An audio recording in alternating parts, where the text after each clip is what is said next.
this. Then I can turn it on and close the lid and wait for it to heat up. After several minutes, it's gotten pretty hot, and it should be around 1200 C or 2200 Fahrenheit. Now, I can start adding my pieces of copper.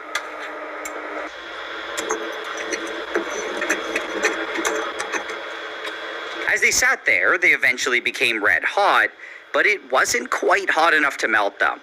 In theory, I could have just shut the lid and waited, but I wanted to actually see them liquefy.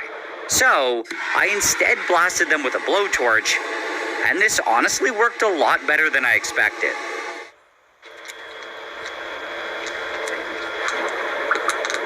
However, the liquid copper then started bubbling and spitting out molten metal, which wasn't super safe. So I shut the lid, and a few minutes later, it was looking a lot better. At this point though, it's still all just copper, and the magic only happens when I add some extra ingredients.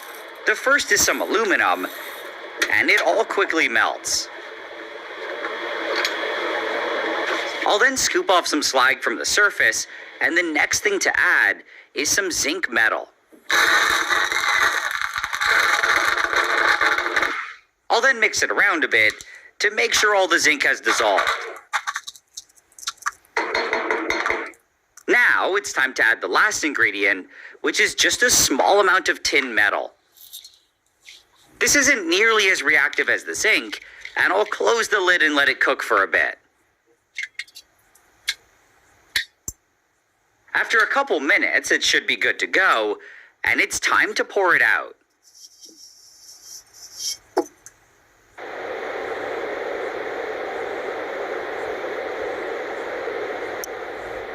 Right now, it's still red hot, but as it cools, a really nice golden color slowly appears.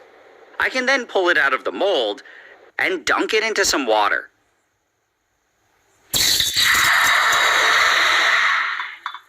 After this, I can clean it up a bit, and I now have a nice gold bar. Unfortunately though, it of course isn't actually real gold, and it just